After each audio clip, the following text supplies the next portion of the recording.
So, buonasera. Buonasera. Like good morning, good afternoon, good evening to all our participants. Buonasera to Stefano. So this is my huge pleasure to have a very special guest with us tonight, Stefano Azzali, who is the Secretary General of the Milan Chamber of Arbitration. And just a couple of words about this project.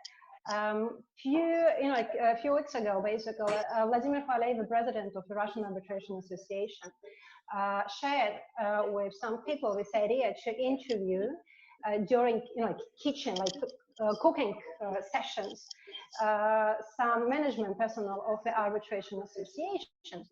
And when I told him, I mean, for sure, Stefano Azzali should do that, right? Because if we think about cooking, if we think about cuisine, right, we always think about Italy. In the present context, I have to say with sorry, a lot of pain, and a lot of personal pain. If we think about COVID, we think about Italy, right? So Stefano should do that. But also in these difficult times, I think we need a lot of positive energy, a lot of positive vibes. I have to say that in my view, Stefano is the most cheerful Secretary General of arbitration institutions. At least in my view, you are so. So you are a special guest with us tonight, and you have a special challenge, right? To show us your cooking skills, right? But not only. So what is the purpose of today's class, right? The purpose of today's webinar is to show how virtuoso you are in the kitchen, right? To show also how virtuoso is of arbitration, generally what kind of institution it is, and how do you operate in these challenging times, right? So how does the pandemic affect your work? What do you do? How you guys survive? How do you manage, right? I understand all arbitration institutions face more or less similar problems, but you also have your personal answer. Your each particular institution has its own answer to these challenges. And number three, Stefano, we also want to get to know you closer, right? So what kind of person you are, where do you come from? What are your hobbies, right? What do you like? What do you dislike? And, just share with us what does it mean to be un italiano vero, right? Like a real Italian. So this is what the song is about. I also want to remind you, Stefano, and all the participants on webinar here, so I see the chat, right? And please, participants, please write your questions during the session. I have Russian-speaking participants who write to me in Italian, right? So there's a number of those real Italophiles, right? As I wrote also in my LinkedIn post, right? Real Italophiles here. So this webinar will be also recorded and it will be put on YouTube. Similarly as our interviews, which were already conducted and will be conducted, right? So there were sessions with Jackie from RCIA, there was session with Alexei Moore from the ICC and Kevin Nash, from SIET. And I have to say, the number of views on YouTube varied between 400 and 700, right? So the stakes are high, this is a popular project. And Stefano, we cannot fail. As Italian, you're an Italian, I'm Italian in my heart, we cannot fail. So I pass the floor to you, but I will be interrupting you with my questions and also with the questions of our participants. Thank you, Galina. Thanks to everybody that took, some time of their home time to try to see whether I can cook a tiramisu or not. Actually, you will not know whether I can do it because you will not taste it. So maybe it will look perfect, but then the taste will be terrible. But I have someone to taste in my house. It's my little daughter that she's very picky on tiramisu. So I'll ask her. She was well trained, right? Yeah, absolutely. So let's start from.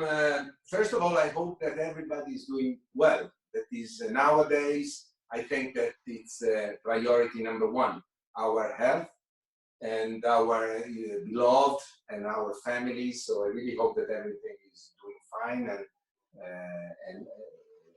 and they are, making it. So as for the recipe of tiramisu, I have some preliminary wording. warning. First of all, the eggs, they must be not so they. Stefano, may I interrupt you at this moment, because I think there is one important question I have to ask.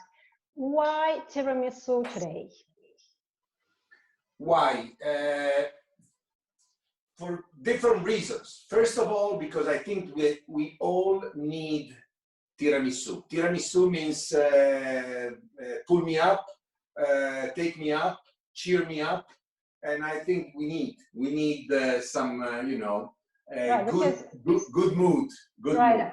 Let me just be explicit on this, because in Italian, as Stefano has said, like it's pull me up, tiramisu, right? So I know what you are. Where are you leading to? Okay, go ahead, Galina. No. Now it's you. So this is the first reason. We need some, you know, good and happy and you know, positive mood cuisine. So tiramisu helps smile. First of all, the second one, because it's a simple recipe. Although it looks maybe difficult, but it's very simple, and in some way it does remind me arbitration. Very few ingredients, and I can show you. These are the parties of an arbitration, the eggs, and sometimes they get broken. Then we have their counsels, sugar, because counsels are sweet most of the time, so sugar. To a client. Yeah, then they melt, and we add mascarpone. Mascarpone are the arbitrators.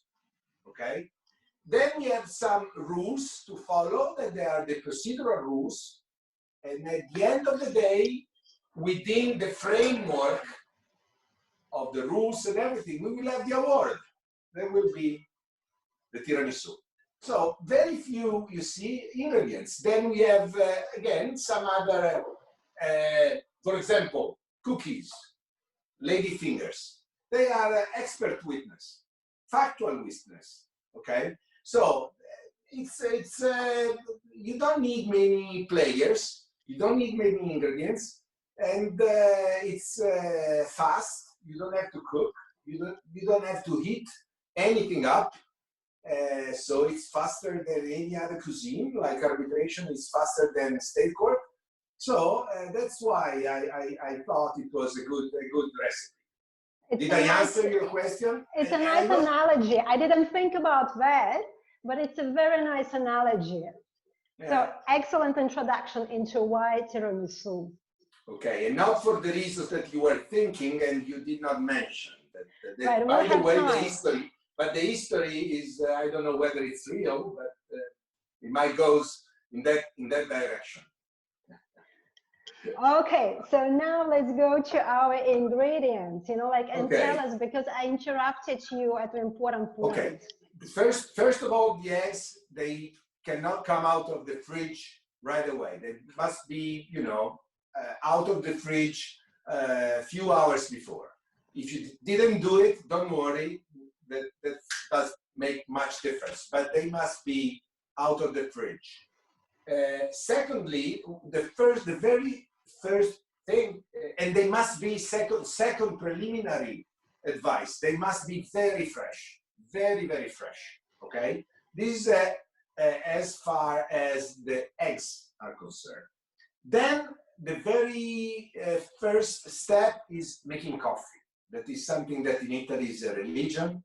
We take it very serious, and make coffee, because the coffee will be used at the end of the process, but it has to be cold, or let's say not warm. So either you do 1 hour before, we can do now, and then I will pour the coffee somewhere to make it, normal temperature. This is the very first issue to do. So your coffee is not ready yet. So let's start with. No, I want to, this is the typical mocha coffee machine, Italian coffee machine. As you see, they are very dirty because they have not to be washed. You don't wash a coffee machine. So for how long didn't you wash yours once? This one, I think 3 years. For 3 years. This one is even older. I think 5, 6 years. It does not mean that they are dirty. You just rinse them with the water, but you don't use the soap. Okay. So because inside, as you will see, they are, you know, grease. Okay. All black, right. You just wash them, but you don't clean. You just, you know, that I see that. I saw that. You see it. You know, like this is my Italian legacy. Awesome. I feel like at home there is no other coffee machine. Design can vary. Okay, then we make the coffee. I use the water, of course, until there is a little valve, a little hole. You get the water there. Then the filter, 1 and 2. And then tonight I will use decaf because my little daughter, I mean, she's very, very active. She's very, very alive. If I use the normal coffee, tonight would be difficult for me. How many coffees do you normally have a day, Stefano? Is it Italian? Myself? Yeah. I'm trying to not to drink more than 4 coffees, 4 espressos a day. Well, like 4 so 4 coffees are, you know, acceptable. Well, then this is the cup. It's a lot for non-Italians with not people who don't have your habit and your training. I tell you, I can drink 20 coffee a day, but I'm trying because it's not, you know, very good for your health. But I love coffee. So this is a decaf, okay, and we put it on the fire, and then it will be, and then we move to the next step. Okay, very good. Let me do it. Okay, sorry. I have to move to the fire. Okay. Done. I like also the name, you know, like, I mean, the name of his coffee machine is Mocha, you know, like Mocha. Italians think that this is, you know, like the entire world calls this machine Mocha. But can you believe it or not? Because I have, you know, like for family reasons, I have connections with the Dominican Republic. So there they call it La Greca.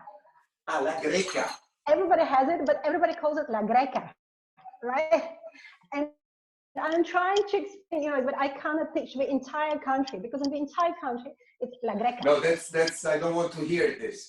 I know. It shouldn't be so. It shouldn't be so. We have another type of coffee machine, a coffee mocha, a Napoletana from Naples. That is the one that you upside down when it's, but it's a little bit more complicated. It takes more time. I don't have an espresso because Nespresso, I don't think it's real espresso coffee, but that's also quite practical. So while we are waiting for the coffee, we can start making the cream, okay? Okay, good. I use this, okay? I use this, and the cream, the very first one is, let me get, I need the white. You have to separate the white from the yolk, okay? So. But you will use the both like whites and yolks. Yes, you have, oh, I made a mistake.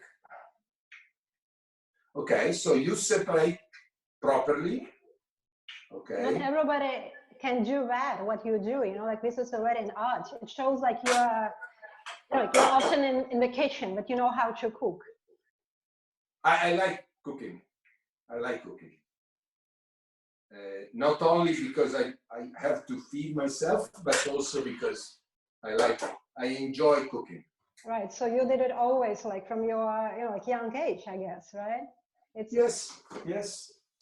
But I think like the beauty of Italian cuisine, you know, like this is like the same thing about tiramisu, I thought today. Like Italian cuisine is so simple, right? So it's easy to cook Italian cuisine. You just have it has to be simple because Italian cuisine is not very sophisticated, you know. But it tastes so good, especially when you're in Italy, right? Like for many like years, in many. Yeah. right? Like for many years after I left Italy, I refused to go to Italian restaurants in any other countries. People would say, like, let's have dinner in Italian restaurant. Like, I don't go to Italian restaurants outside Italy. But now, like, since I don't go there, like, not even every month or sometimes not even every year, I had to reconsider my position. It's true. Sorry if I disappear once in a while, but I don't want to move the camera. As long as you guide us what we should do. No, but so far you just separate the yolk from the egg white, okay? And then you add the sugar, not all the sugar. The sugar has to be 100 grams, okay? But where do you add sugar, Stefano? Now, I show you. In white or in yolk? Both. You add sugar at the beginning in the yolk, okay? Here. So 4 eggs, the yolk only, okay? Then you have the sugar. This is 100 grams. You put half of it. Okay, more or less. Okay. Then either you use this or, as any lazy Italian, you use the electric one. Right, no, the coffee is ready. We shall be not going for classical style. Let's get modern in this. No, I will use this, not myself, because otherwise the noise will, not be good. So I have an assistant, that is my daughter, that will do in the other room. Okay, so this is what she will be doing. But for our participants, all of you are unmuted. So for those of you who do tiramisu in diretta, like directly right now, you can, use all the utensils you want to use because we don't hear anything. You're unmuted. Okay, so while she's using the coffee is ready, okay? I put here so it will be cold. Okay. Good. One. How much coffee, like in terms of, Well, the portions, the ingredients that I suggested is for a portion of this around 8 people. Right. It depends how much, in this house, it's for 4 people. But mostly in the normal house is for 8 people, and so. Is it like your dinner? It will be like tomorrow. It will be dinner plate for your daughters. No. I mean on the dessert. No. Only dessert. I mean like. No, only dessert. No, absolutely. And cups. It will be for 5, 6 cups, maybe 8. But you see. But cups. You mean espresso cups? Yes. You so see, small this is for 2, this is for 4. So it's 7 cups, okay? More or less. Okay, so I would say like 200 milliliters, like 250. Yes, 250. It's a big glass altogether. Yes, a little bit more. A little bit more. Okay, so this one now is very warm. We keep it here. So, okay. And we wait. Then with this one will be the white, okay? And the white, that's the secret. I come with you. 1 second. I'm coming. Okay. The white has to be also whipped, okay? Okay. And it has to become very thick, very, dense, like snow. We call it a neve, like snow, okay? So it's like as if you were cooking what in France we call meringue, right? That's right, exactly. Yeah. So in Russian, if I can intervene, in Russian, like what is like meringue? Is it bizet? like our old good bizet, you know, like so, like this kind of desserts. Go on. Okay, so this one, after you do the cream, then you do this alone with the electric whip again, okay? The same thing. Then you melt them together, and I show you. This is mascarpone, and we will do it later, okay? So we can talk about arbitration now. While we are waiting my assistant. We are waiting for my assistant. Okay, so we have time until your assistant comes back.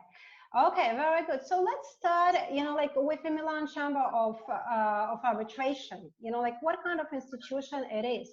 And, you know, like why I'm asking this question may be evident, and I know like you obviously made a lot of presentation on this, but this webinar is organized by the Russian Arbitration Association. And in my view, like, unfortunately for me, you know, even though I'm not based in Moscow or in Russia, but you are not such a frequent guest in that part of the world. We see more other institutions. That being said, I know that your chamber has cases involving parties from Central Eastern Europe, Russia, and you know, like Ukraine. So, hold, she's here. Come. Okay. So if you tell us a little bit about go ahead, yeah. About the chamber, you know, like, and how you know, like, where does it come from? How long it's there? What is your caseload? A little bit this kind of information, basic information, not very long presentation. Vai, chiudi. Sorry, but you know. It's okay. So this is the cream. You see? Sorry. Okay, so these are yolks with sugar. Yes, eggs and sugar. Okay. Then the Milan Chamber of Arbitration is a company owned 100% by the Chamber of Commerce of Milano. In Italy, chambers of commerce are public entities, so we have, let's say, a private body, but our soul is public. So we are a no-profit organization at the end of the day, and related to the Chamber of Commerce of Milan. That, by the way, is the #1 chambers in terms of companies of Italy. We have over 400,000 companies as members of the Chamber of Commerce of Milan. And it covers not only companies who are based in the northern Italy, but the entire Italy, right? Even if no, that's it's very territorial. All chambers of commerce, they operate within their own territory. So that means that in Milano, that is the business center of Italy, of course, yes. There are over 400,000 companies operating that subscribe to the Chamber of Commerce of Milano. So we are an agency of the Chamber of Commerce of Milano, and we started over 30 years ago. And we started, two of us, myself and my secretary. So you were very really from the very beginning. So Absolutely. You are the father of the camp. Yes, now I am the grandfather probably, but you know, but well, I was the father, but now I'm the grandfather. But you're the creator. For camp, you will remain a father, right? Yes, that's my baby. Yeah. And now we are 34 people, so now it's a big I mean, group. And we are, of course, we are an Italian institution, so nothing compared to the ICC, that is non-national, although based in Paris, but we are an Italian institution.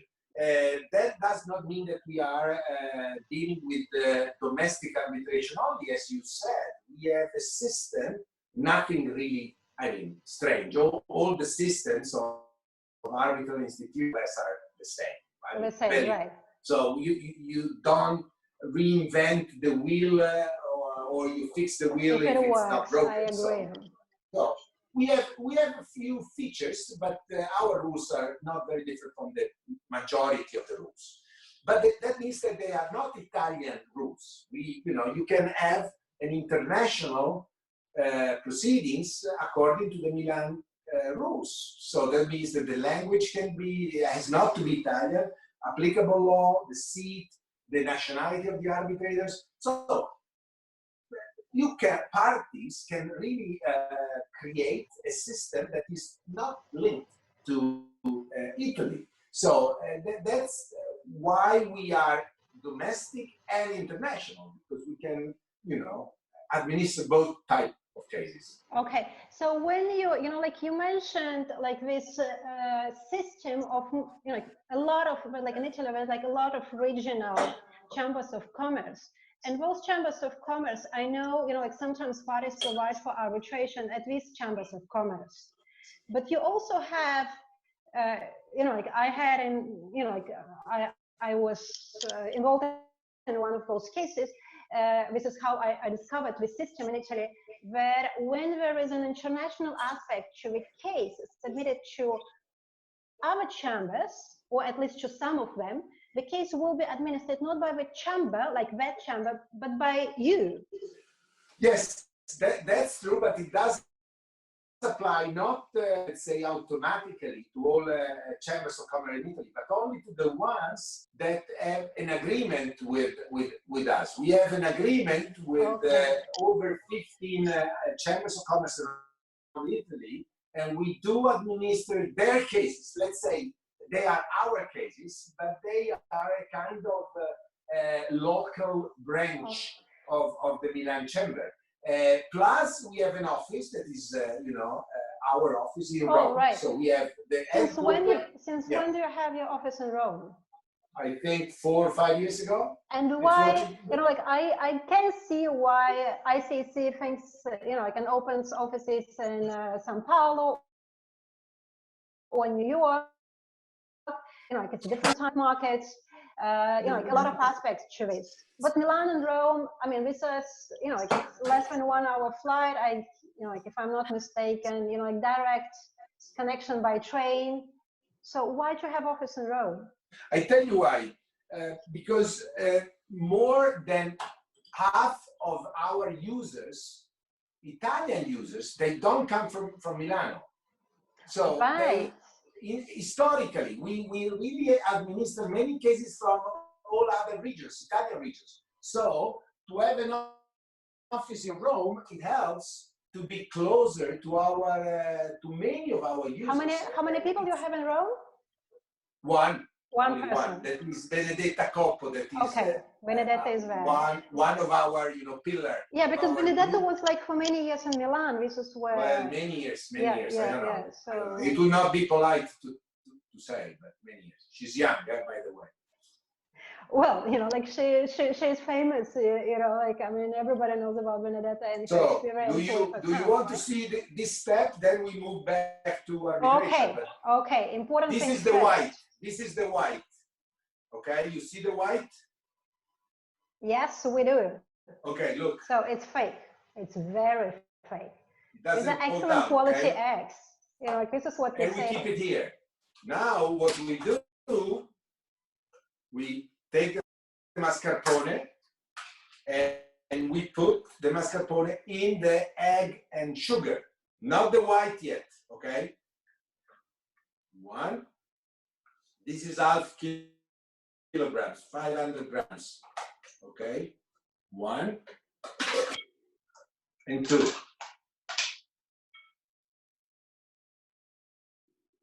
Okay.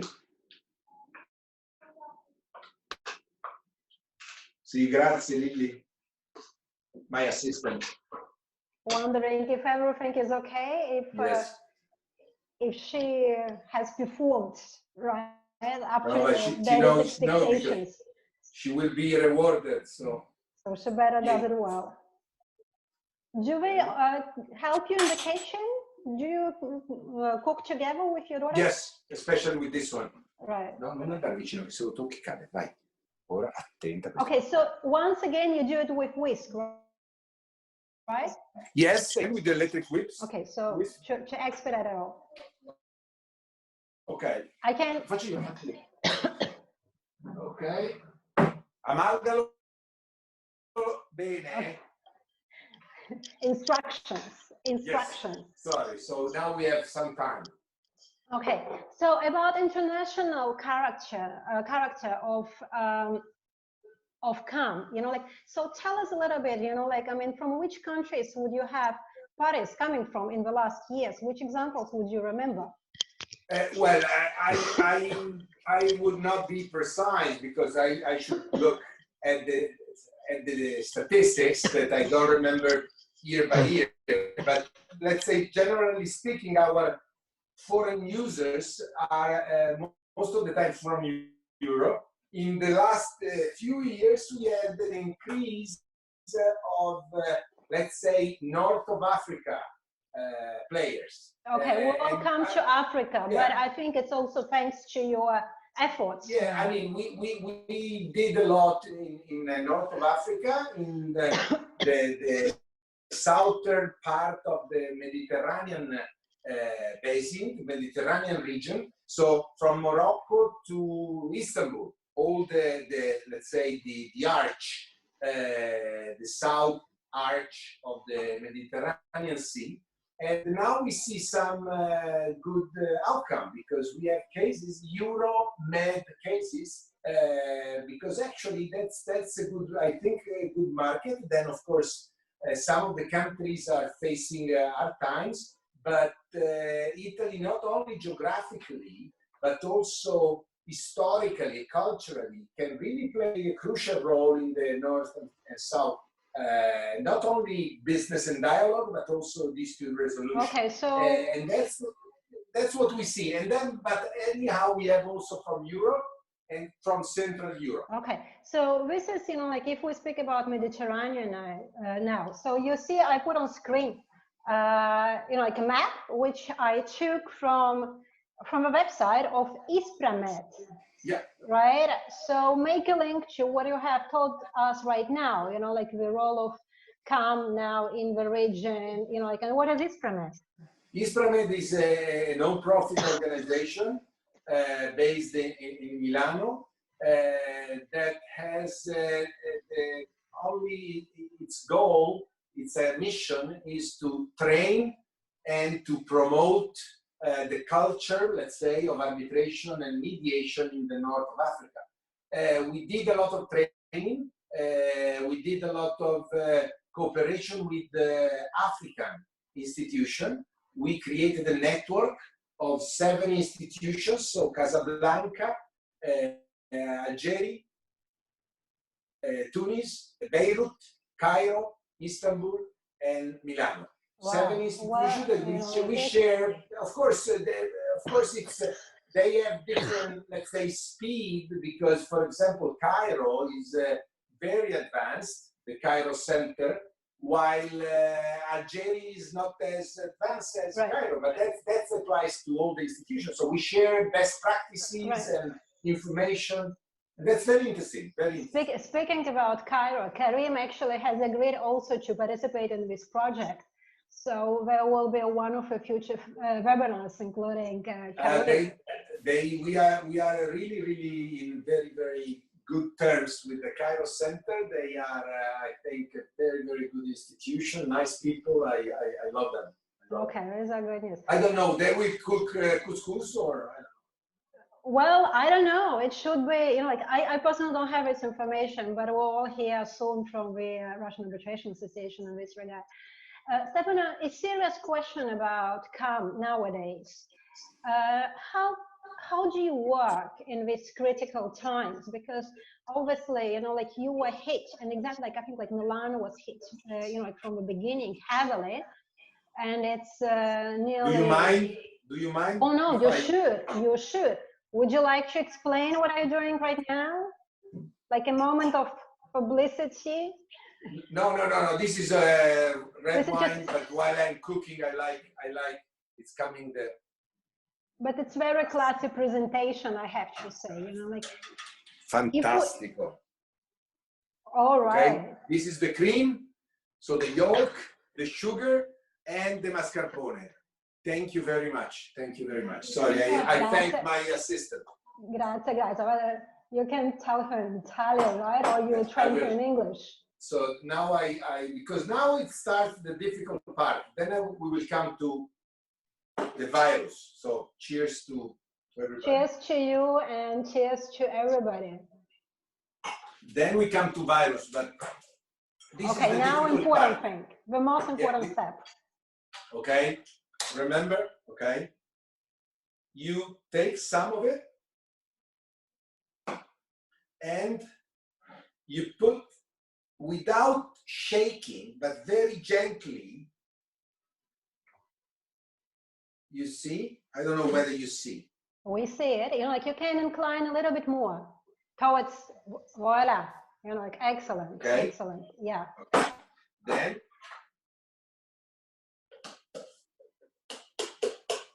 okay.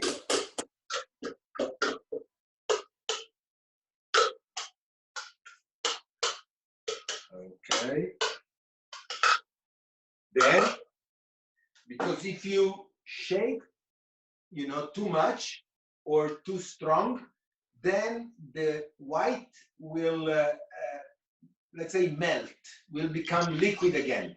So you have to do softly from down, up. You know, like when I look at these movements, it's reminded me, you know, like when I moved to Italy to study there, I found that my musical education, which I received in Latvia, was very useful because we always have, you know, like when we study music in Central Eastern Europe and the former USSR, you know, like the musical words are in Italian. So lento, largo, allegro non troppo. So this is like kind of words which you can use right now, right? That's right. Veloce non tanto, right? That's right. Okay. Okay. Good. You see, you don't see the white anymore. Well, maybe you don't see, but I can tell you, you don't see the white anymore. Okay, and it's a uniform mass, right? That's right. That's it. Tiramisu is done, but we will get back to it. Wait.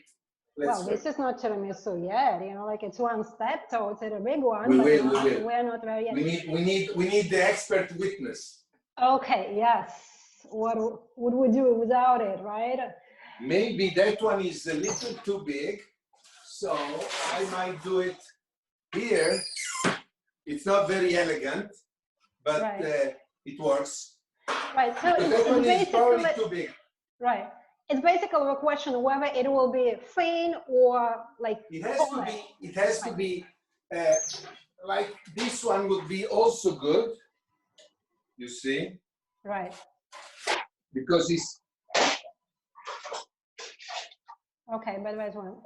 So either I can do here, I can do two. Okay, I can make it. But let's wait. The coffee is getting cold. So I wait. Okay, good. Everything is happening. I was telling about COVID. How guys are you doing? Because honestly, you know, like when you were like Milan, Italy was fresh. I was very happy to see messages on LinkedIn from you saying, you know, like you were the first one, for me at least, from the arbitration institution saying, okay, we're in quarantine, we're working from home, and then like images of you, you know, like different members of your team, and saying to the parties, we continue to operate. So for me, it was like introduction into this field of how arbitration institutions work. But as I was saying to you earlier, I really appreciated those messages. I think they were good for users. But for me, they were good because I saw you, I saw other colleagues from a camp on, you know, like on screen. I was like, thanks God, you know, like they are there. So it gives, you know, it gives hope. It passes the message. We are there. So please continue to do it, right? Well, you know, we were in some way we were lucky because we started working 3 years ago at the chamber. So we were all, let's say, ready, equipped.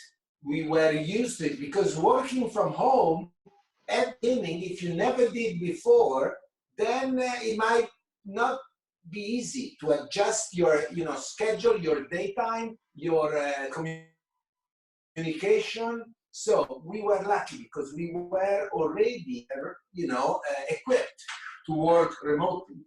So what and it happened applied from also March to the secretariat, not only to the council, everybody. like to you, everybody. I tell you, March 9, I remember because it's the other daughter's birthday. March 9, everybody was home. 34 people from home until today. So we closed the premises. So the offices are closed, but they are all full operative. They are working, remotely. All of them, and it works. Of course, the machine, the speed is slower than before. That's obvious. But I collected some information, and I was surprised. You know how many hearings in the last 2 months we could organize? 17. That is a good number. You had 17 hearings since March 9th? Yes, and remotely. They were, they were 10 people, they were the witnesses, and we made it. It was, of course, organized by the... This was my question, Stefano, because one of the services, and very useful services, which you provide in your cases where parties can use your premises, is basically, you come like, it's there, right? If you don't want to use it, don't, but it's there. And the premises are great, like I had a privilege to witness it in one of the hearings, and then also the member of the secretariat came in, right, who was there during the hearing taking notes. So this was extremely helpful. So you basically, what you tell me right now, that you continue to provide the same service. So you organize everything for the tribunal and the parties, and this is how the hearings continue, right? And yes, this is proceeded. We since January 1st, we received 31 new cases. So they're coming. Of course, they are filed remotely, either with certified email. So you touch an issue that before I was saying that our rules are not very different from other institutions' rules, because we are almost, more or less. What is the real feature, unique, not unique, because I think that there is another institution that has more or less the same approach, that is the ICC. We do administer the case from the very beginning to the end. And with one specific additional feature, that our case managers, they do attend almost all the hearings that they take place at our premises with us for the party, because it's included, our premises, and we are lucky because we have very nice rooms, they are included in the administrative fees.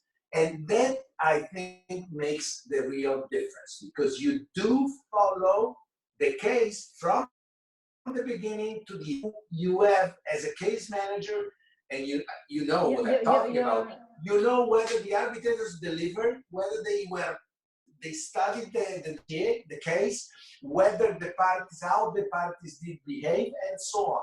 It's really, really crucial. So we could still organize 17 hearings. It's a big number. Probably, it's a big number. Yeah, it's a big number. Lower, Galina, lower than what we usually have. Last year, I think we had in our premises over 70 hearings. That is almost more one a day. Working day. So it means that in normal situation, we would have probably organized maybe more than 17, but still the machine. A machine goes. No, I'm impressed by this number. Well, I take a pause here to praise your secretariat, members of your secretariat, because as you say, you are always there. And it was for me pleasant and very direct, communication with the secretariat.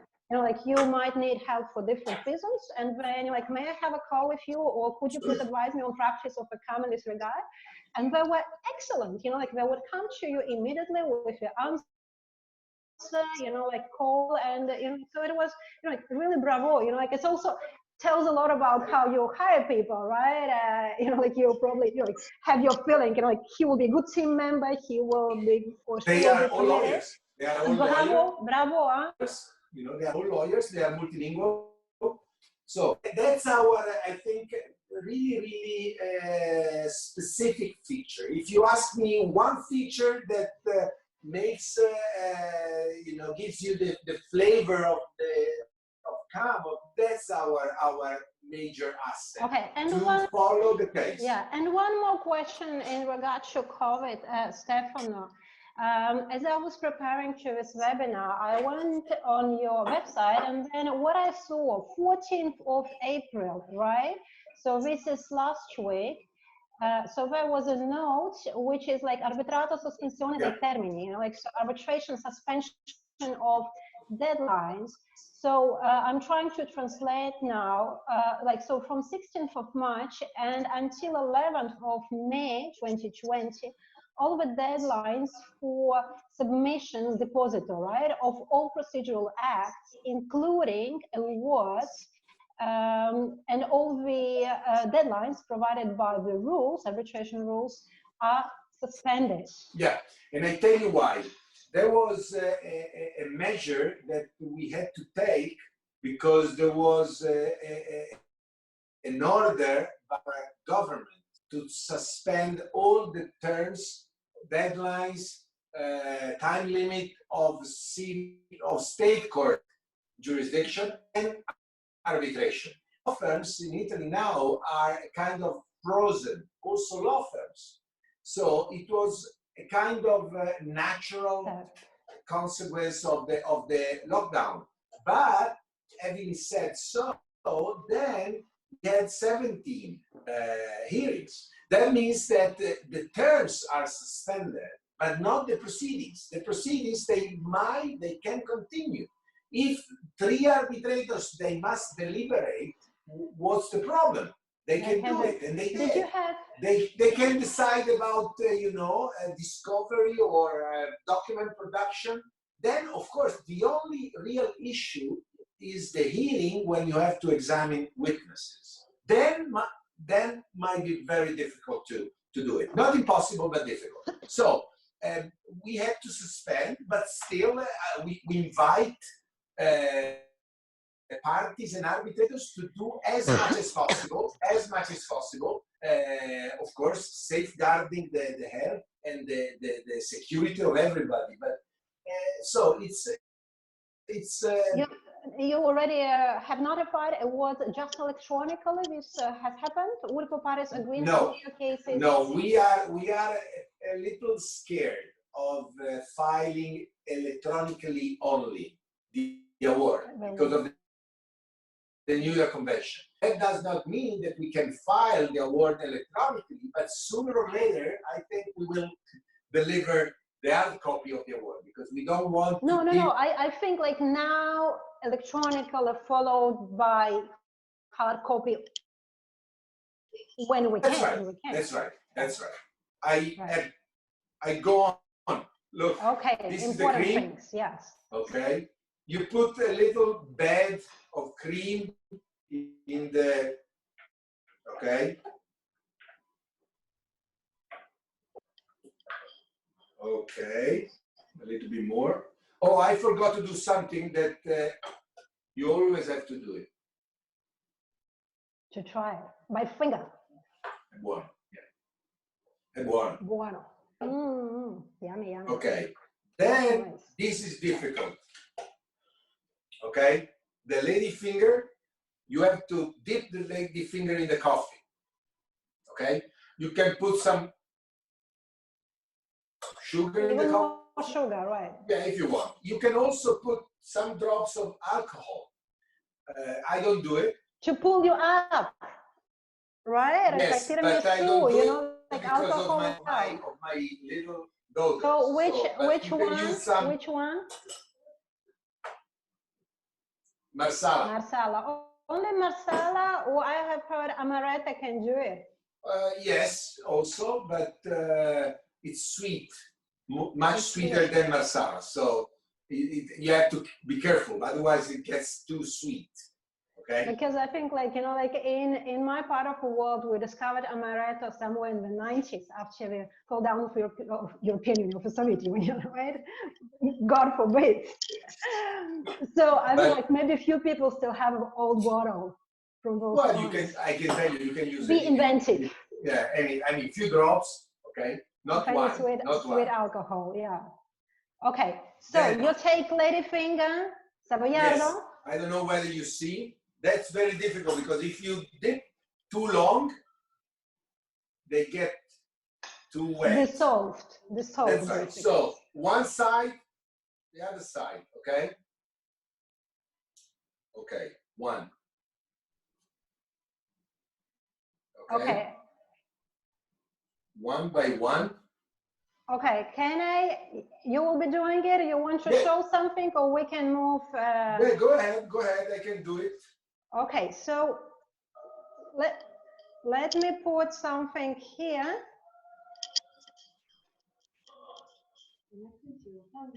I'm like,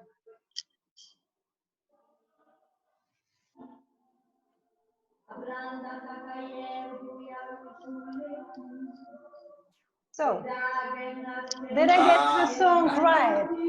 Did I get the song right? Hometown. This is your hometown, which is? She's Mina. Mina is a very popular singer, not from my hometown, but she's a very popular singer, and she's singing Maseghe Pensu, that is a very popular song from Genova, my hometown. So, you see, I got it right. But you know, like a lot of people... Wow, it looks beautiful. Level. What do you do next? You do this. You cover, okay? How thick the layer, like the second layer should be? You know, like... A little thicker than this. You put some cream on it. Okay, I'll show you. So Stefano, you do your art, you know, like you put your latest fingers in Savoiardi nicely, and we continue with our conversation. Go ahead. So Genova. So you are from Genova. You are Livornese. Yes, Genova is a city not far from Milano, a couple of hours driving on the sea. So we are we have a big port, and we have the sea. That is something that unfortunately Milano has not. Okay, Stefano, now I have to ask you one question, which I was suggested to ask. And apparently in Italy, there is an expression, let's say so, that Genovese, people from Genoa, they have il braccio corto, no? Like a short hand. Yes. So what does it mean? And do you also have a short hand? All the Genovese people that they have a braccio corto, that means they don't like spending money. They are, you know, stingy. They all deny to be stingy. So what about if I you? say I'm not, you will think that I am a typical Genovese that he is, but he does deny.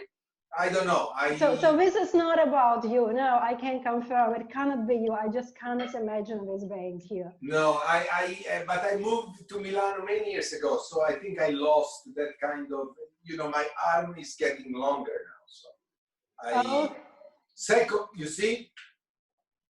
Beautiful. This is the second layer, second floor, second layer. That's right. A little. The coffee is cold. Okay. You do it. So Genova is popular not only for being, but also for pesto sauce, because that's the home of pesto sauce. Pesto Genovese, right? That's right. So here is my question. Does pesto Genovese come with basilico, or pesto should come with basilico or mentuccia? No, mentuccia, please. I would not eat a pesto made of mentuccia. You have to explain to our, you know, like you took a stance. So what is mentuccia? You know, like what is the full Because again, I mean, Genovese people, they are very picky on this. They say that basil, if it comes from out of the city of Genova, it's not basil anymore. It's mint. Mentuccia means little mint. Okay. So, but that's you know, it's typical. We are very picky with. This is the second, okay? This is okay, and now again. One more floor. Yeah.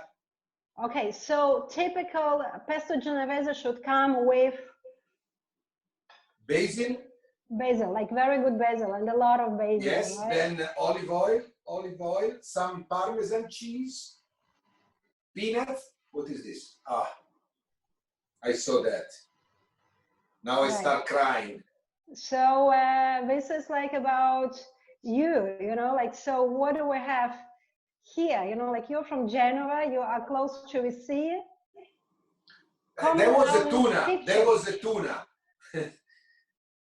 In the Mediterranean. The tuna was excellent, by the way. And the other one was America's Cup Challenge in 1986 in Australia, in Fremantle. And I was there for the Yacht Club Italiano, that is a yacht club from Genova, was one of the challengers. We didn't do very well, but you had a lot of fun. For sure, for sure.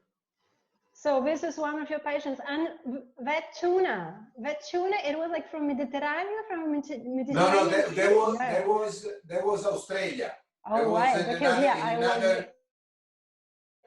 you know, there was not in '86. It was, I think, this was a very, very fun regatta in Capri, near Naples. Capri. And we won. We won so few regatta that I took a picture of the one that we won, because we were not supposed to be very good. But, like Capri, again, to the Russian-speaking audience, it sounds so familiar because, like kind of high-ranking Russian, writers and politicians, including Lenin, like they spent some time in Capri, actually, right?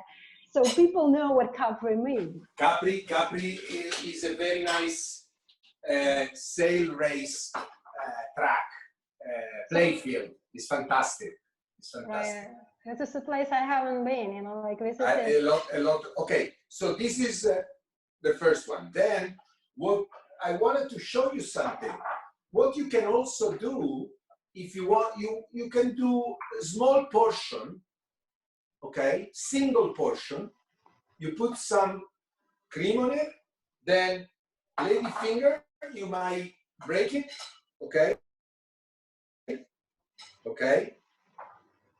And then you see. Okay. Okay, Stefano, I have a question from the audience. For how long does the coffee have to boil in the mocha pot? Sorry, what did you say? For how long does the coffee have to boil in the mocha pot? Until it comes up. Because there's moist, right? And then you understand, like the entire water from the bottom. Yeah, when it's up, it's over. It's ready. Okay, this is the first layer. Then another lady finger. And then I go. Okay. Okay, Stefano, we have to cover a lot of questions, right? So a little bit more about patients, like yours. And, as a real Italian. Football. It's culture. It's culture, right? Like this. You like this, no? You see, we got prepared for this session, right? Yeah. I don't know the Okay, so what about you and culture, you and football? Tell us about it.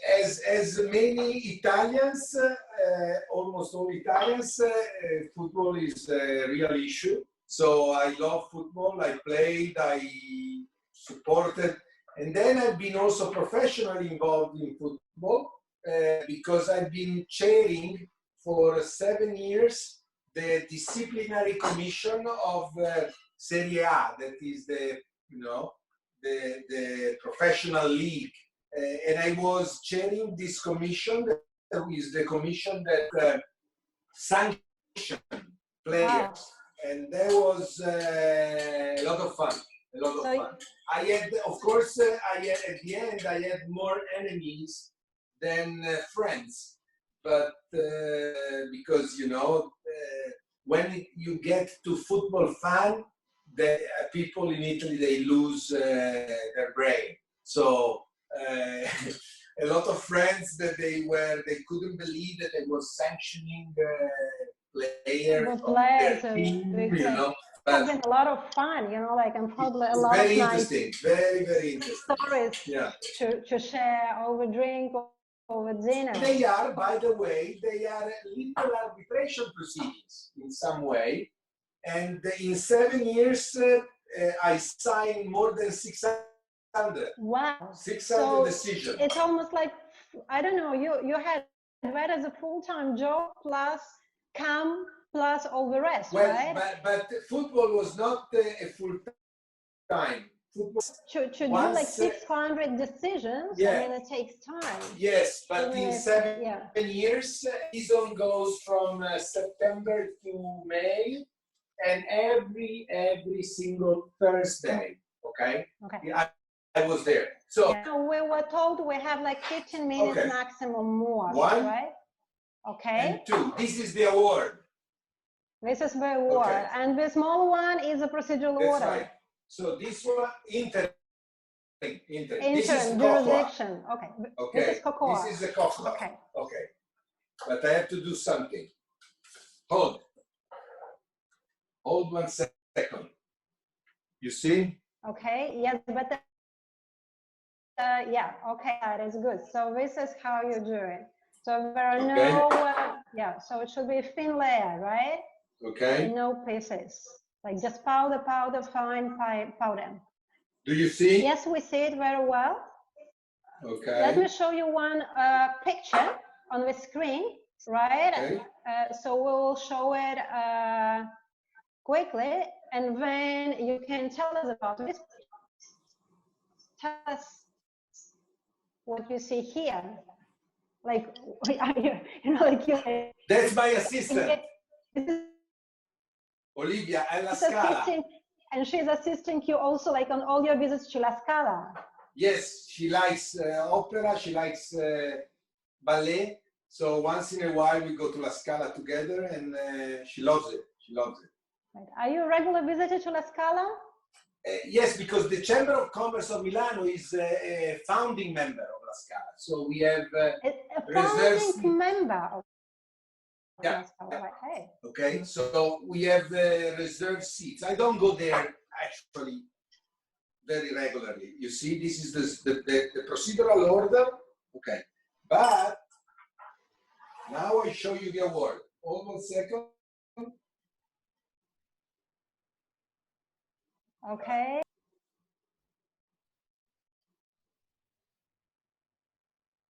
I thought I could make it better.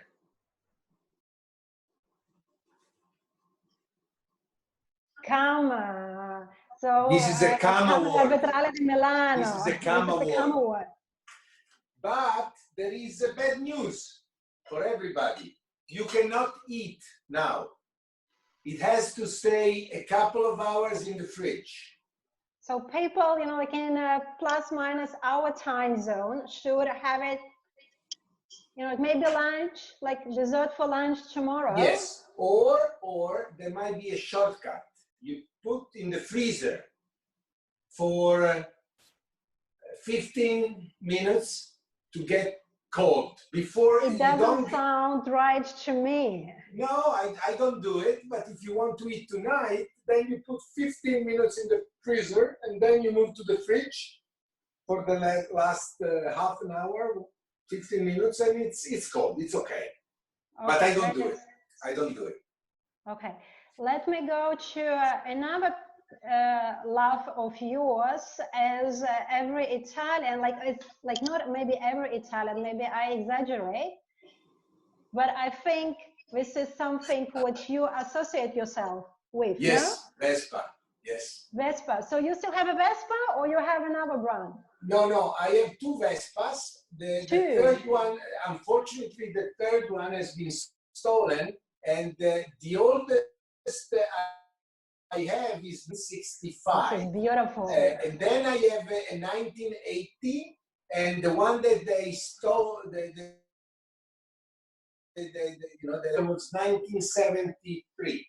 So I had the 3 historical vehicles, 3 Vespas. So when you move in Milan, when you go to the office? No, I either walk or I bicycle. Bicycle. So Yeah, nowadays it's a bicycle. I live close, and Milan is very, very, you know, the city is small. It's very, very, you know, easy. So either I walk or I bicycle. Okay, I see. So one more thing, you know, like, and one more picture, you know, like we can continue for a long time. So what is here? What is happening with you, Michael Schneider and James Costello? That was the last UCITRAL session, working group 2, in New York. That was last. It was February, in January, February, no? Yeah. Yeah. When the world was different, and I am the Italian delegate. Michael Schneider is the Swiss delegate, and James is the US delegate. And why this reaction? You were not sure about the discussions there about ICT? No. We were trying, James and myself, to hide our beard and just to keep the mustache like Michael, to be, you know, similar to Michael. And Michael was very surprised. Michael is an actor. We had so much fun. You see, he pretended to be, you know, not to understand. But that was funny. This was the idea behind it. I have a question for the audience. So we are not supposed to cook it at all?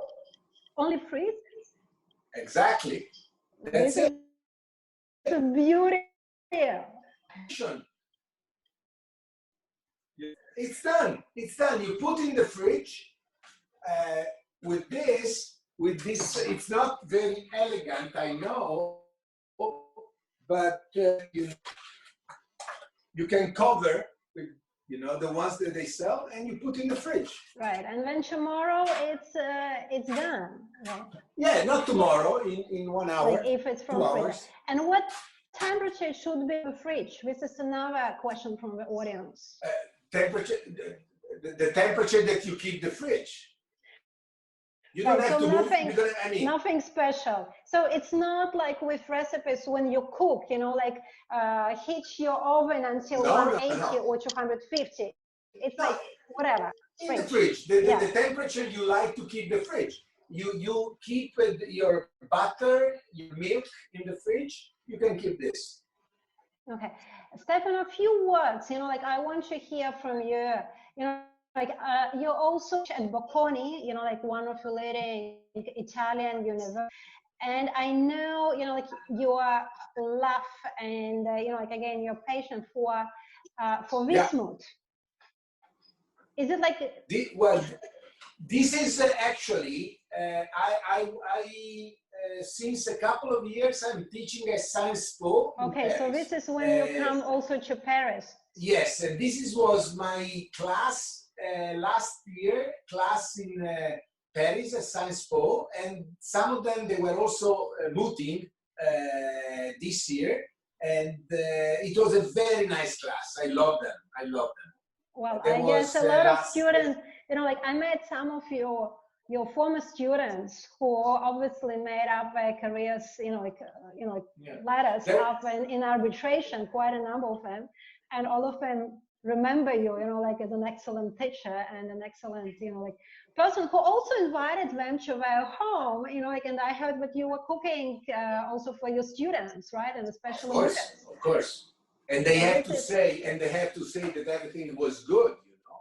That's even if it was not edible, they have to say, oh, it's delicious because you are, you know, their professor. So that's good.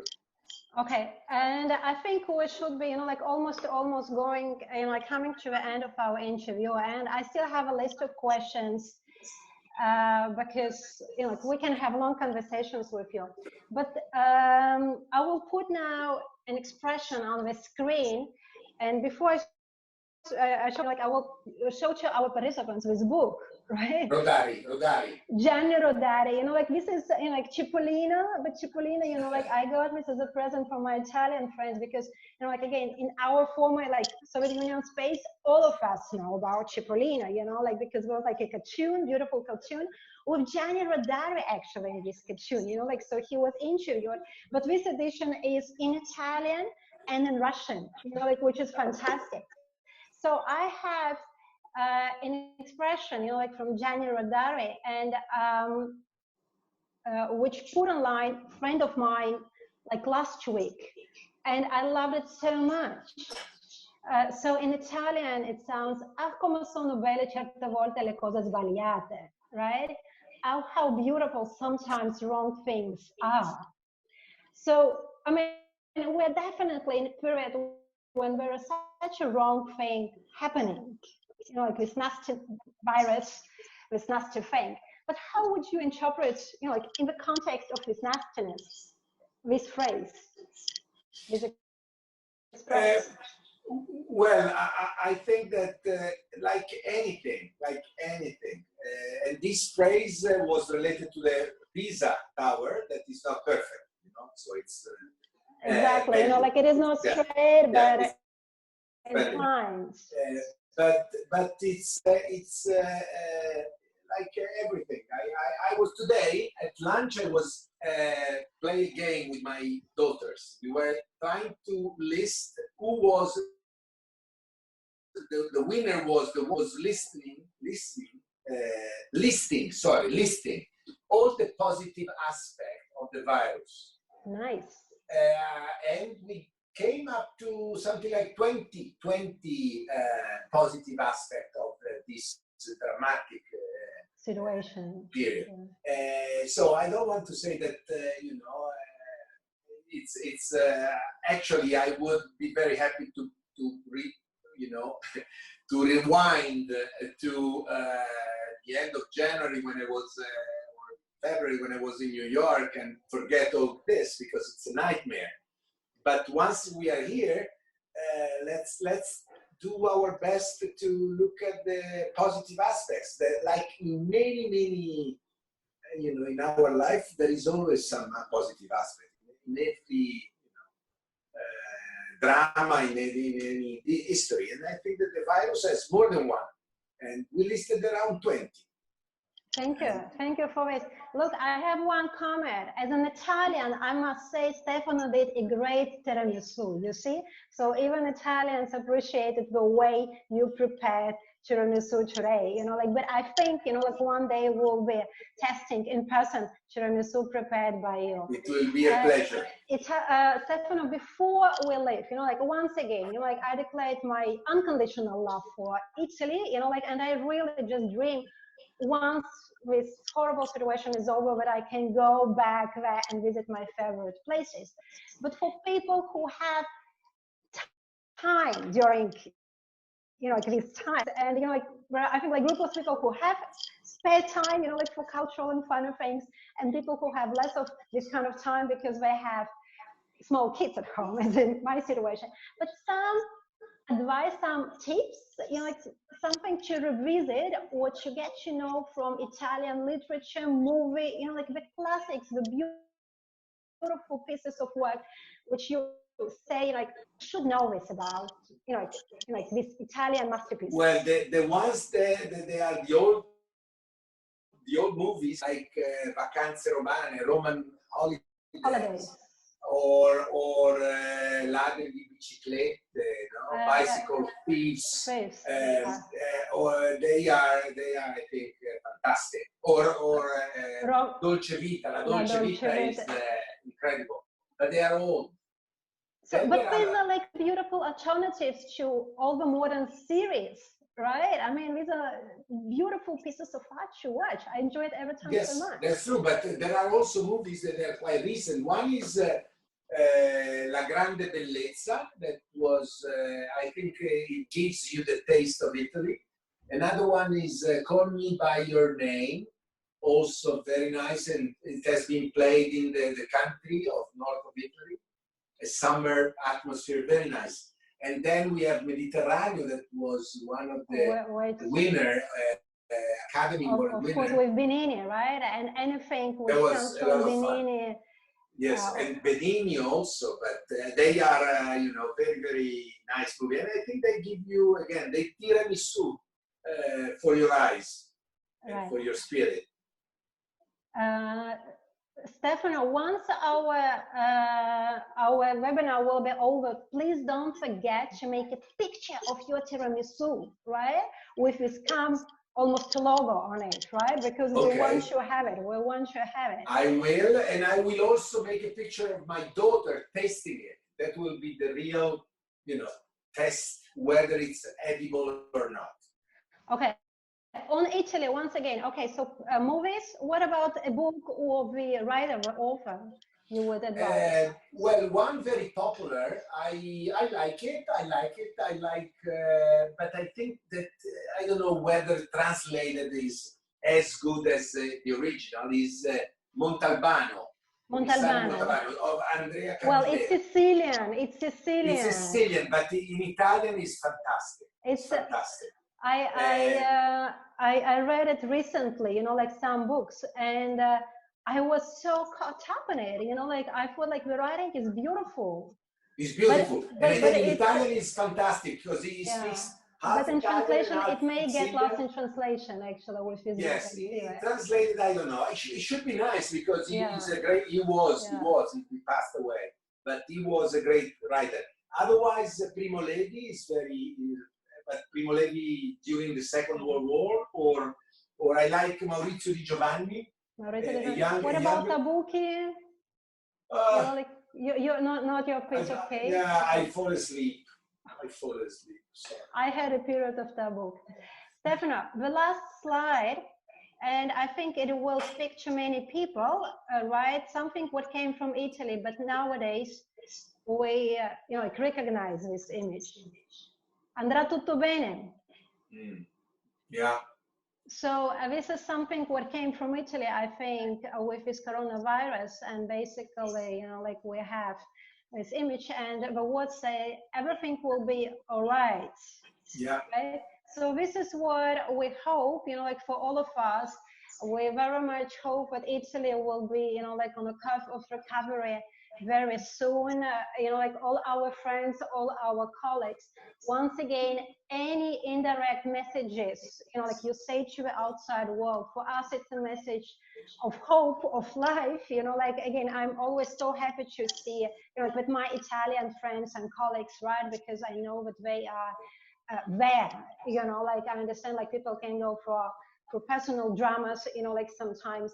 But we are there with you, and so thank you so much for being with us, and thank you for accepting this invitation, and once again for all the participants, you know, like thank you for your questions, thank you for your participation. This video will be on YouTube, I guess, very shortly, and there will be, I think, like a publication with the recipe for tiramisu and also Stefano's answer to my questions today. So thank you so much, everybody. Two more advertisements. Stefano, I cannot forget this, right? So for those of you of participants who can make it and who feel like it, right? There are a lot of charities nowadays. So this is charity with which Russian Arbitration Association cooperates, like need help, нужна помощь. So, you know, like if you like this interview, please donate to this charity or another,